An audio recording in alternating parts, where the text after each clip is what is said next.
record on this computer. Record now.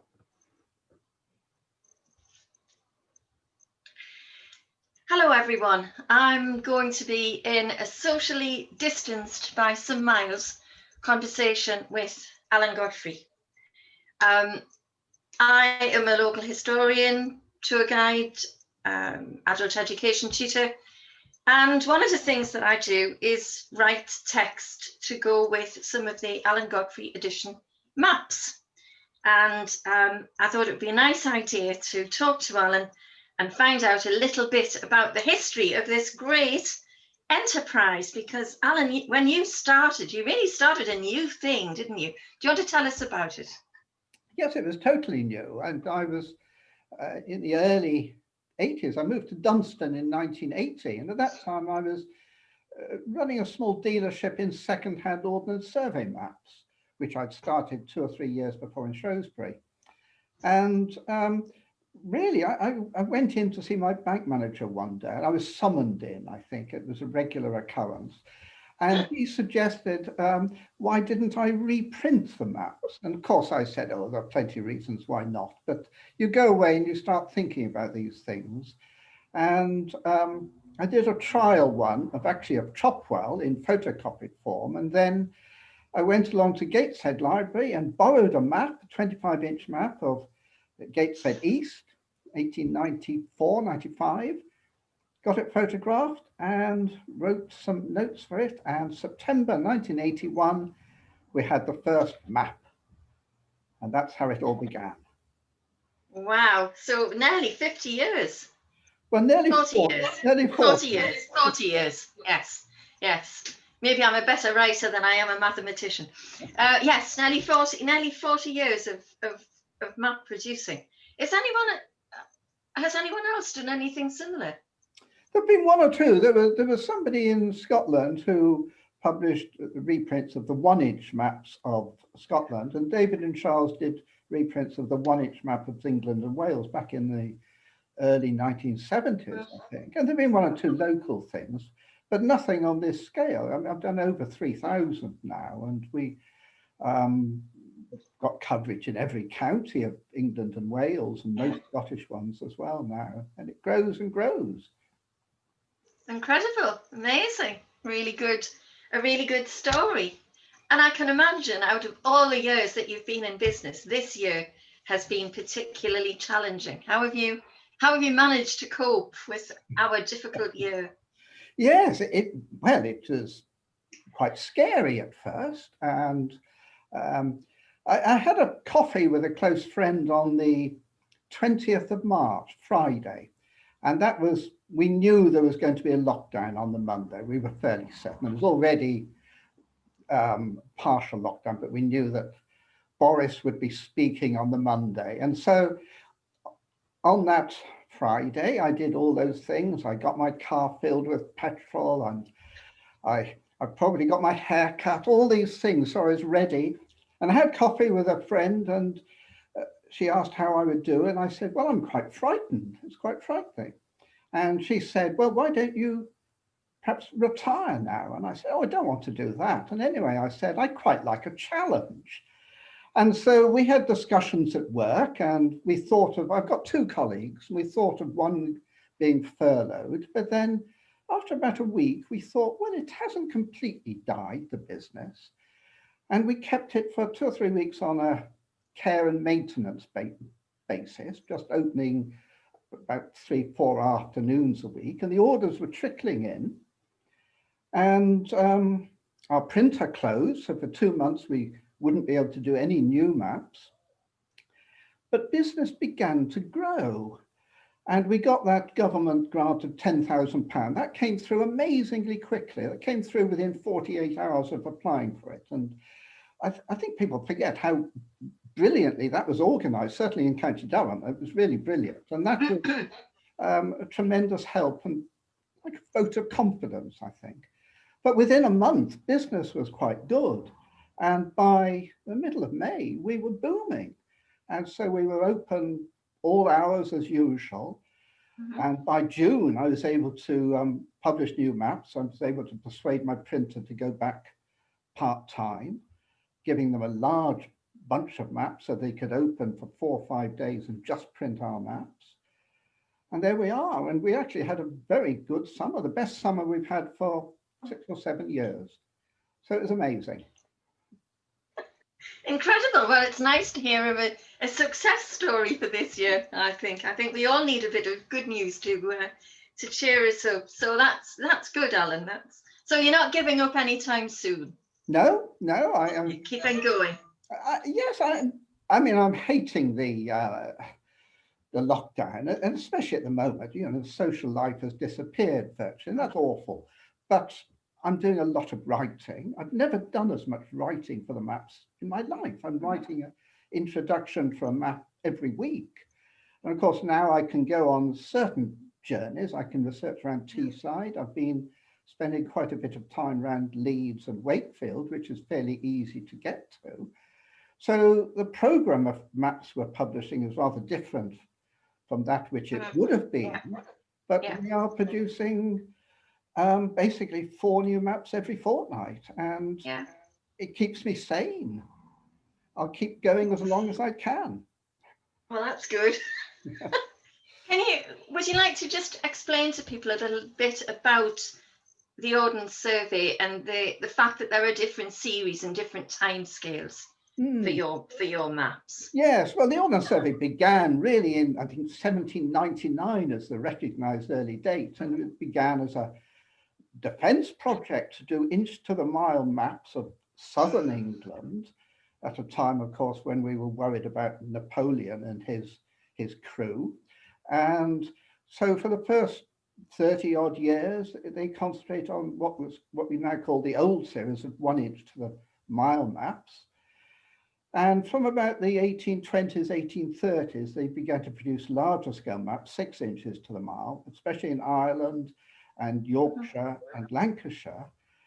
And then from around the 1840s, more 1850s, began to produce larger maps, 25 inch to the mile, of which Durham was fairly early.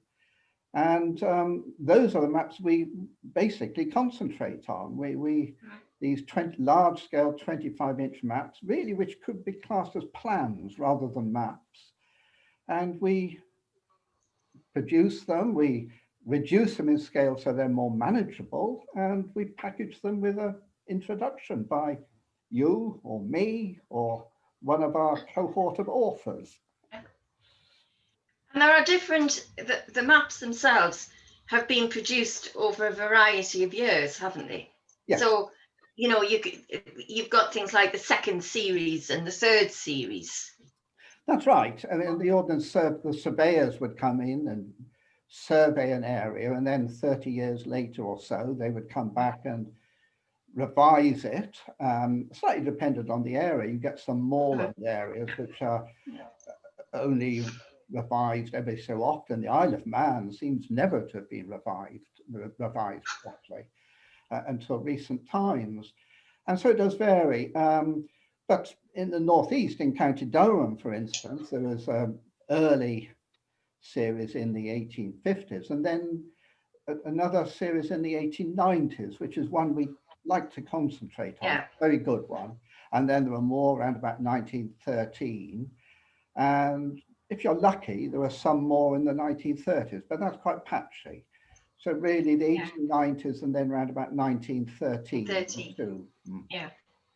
Because it's quite good, isn't it, to have more than one map of the same area so that you can see how an area changes over time. It's quite interesting to do that, isn't it? Yes, I love that. And you can put them side by side and so on. And some areas we've done 3. I think Hartlepool was the first place we did 3 different editions. We did that quite early. Hartlepool was one of my great early success stories. We had a stockist there, and he had people queuing down the street to buy my maps. And that was in the mid-80s, about 1985. It was great. And so we did 3 editions, 1857, I think, 1894 and 1914 of the 2 main Hartlepool maps. And we've done this in a lot of other areas. Some areas we've been able to do 4 different editions. And in central Birmingham, we're thinking of actually doing a 5, which would be great. It's lovely you can get 4 different editions, perhaps at 20-year intervals. Yeah, I can imagine. Yes, it is. It is good.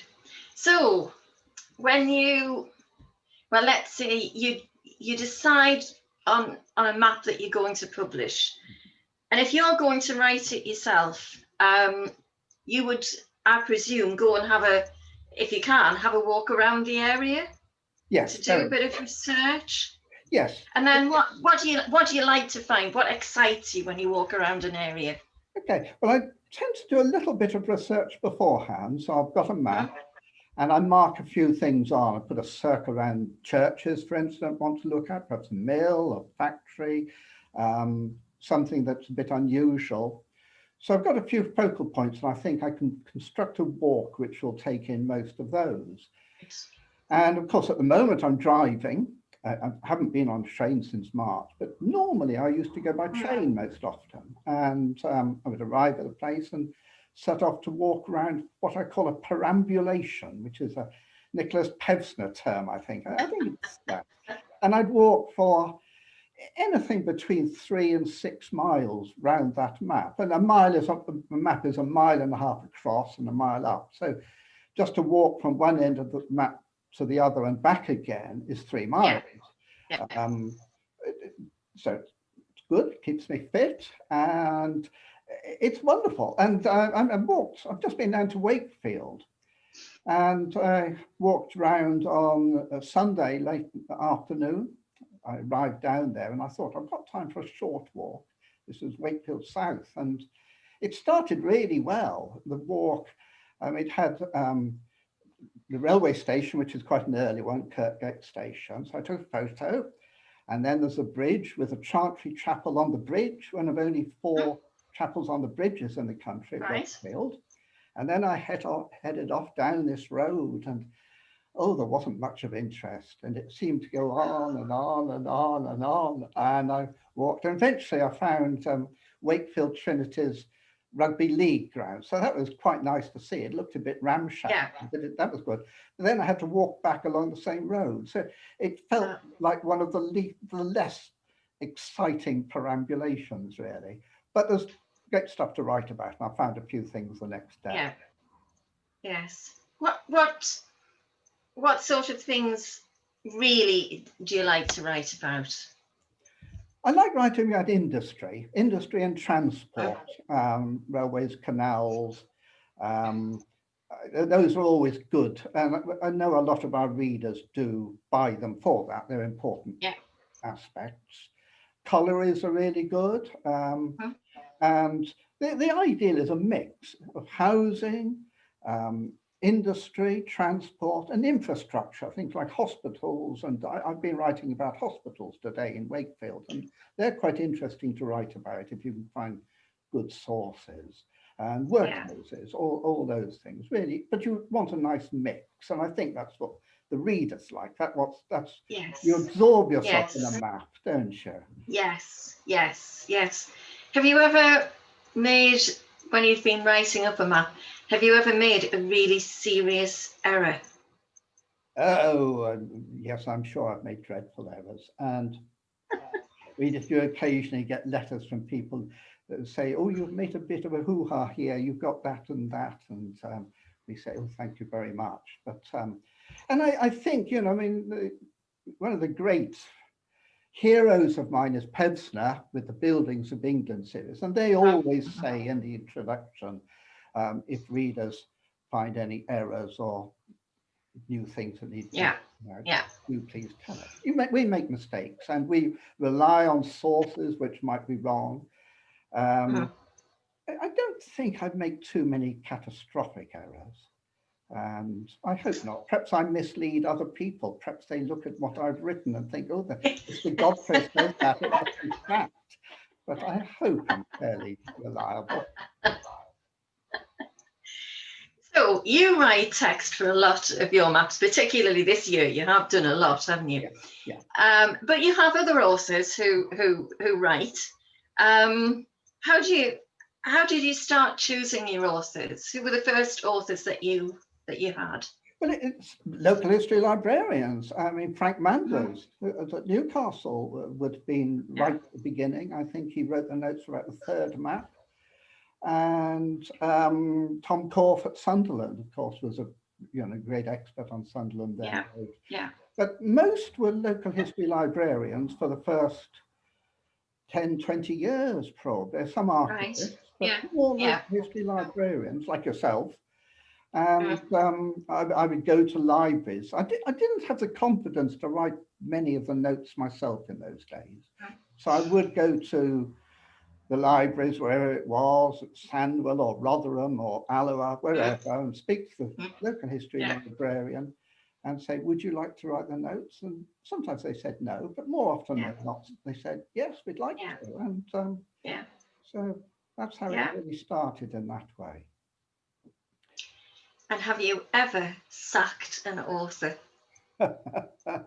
Yes, I'm afraid so. We have,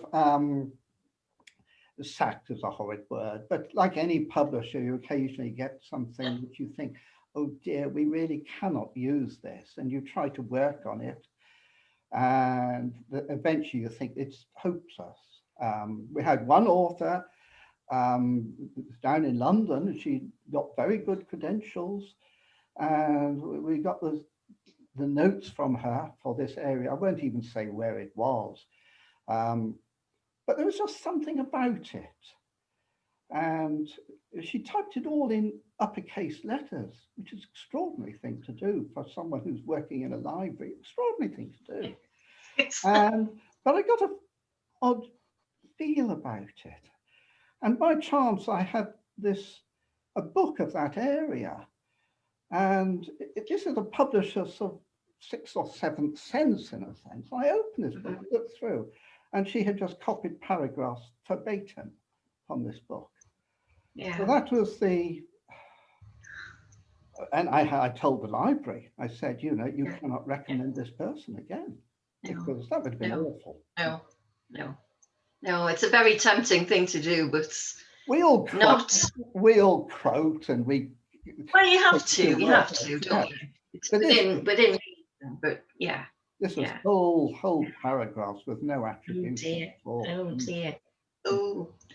So Alan, would you like to show us one of your maps? I'm sure you must have one lurking beside you there, so that we can have a look and see what it looks like. This is the can we see it there? Oh yes. This is Forest Hall. I remember that one. You will indeed. You wrote the notes for this, you might remember. It's got this quirky signal box at Forest Hall Station. Yes, lovely signal box on stilts. Yeah, it was lovely. And then they open out. I don't know if you can see it at all. Oh yes, you can see them. You can see the map there. Yes. I see it. Marvelous. Yes. So, and then on the reverse of that, you've got the text. Yes. There is all the text. Yes, we can see. Your learned self. Yes, even a little bit of a poem I managed to get in there about. Oh yes, I like a good poem. Yes, a good poem is good. They don't even need to be particularly good. Just just nice and a local poet. So people can buy your maps from libraries. And town and museums stock them, I know. Yes. And museums throughout the country and libraries throughout the country do. But you do have a website, don't you? So would you like to just tell us about your website? Yes, the website, it's alangodfreymaps.co.uk. And we do have a map shop there, an online map shop. And you can probably get them on Amazon as well. We do sell on Amazon as Godfrey Edition. And we have one or two people who we think are quite good who sell on eBay as well. So they're quite easy to get, even if you don't have a stock. I mean, there aren't many bookshops up in the Northeast. We're not well served by bookshops, really. And of course, so many libraries are not open or only open certain hours. Online sales are crucial now. Yes. Well, certainly Gateshead Central Library stock them, and so does St Mary's Heritage Centre, and both of those are open. So maybe after this, there will be a positive queue of people waiting to buy an Alan Godfrey Edition map. And the final question really is how, because people will be sitting here thinking, yes, but are they very expensive, these maps? £3 each. £3 each. You can't complain about that. Can't complain about £3. I don't know what else you can buy for £3. Anyway, it's been lovely talking to you today, Alan, and I wish you every success. I hope the voucher continues for many more years. And thank you very much for taking part in this meandering through maps talk. Thank you. Thank you, Anthea.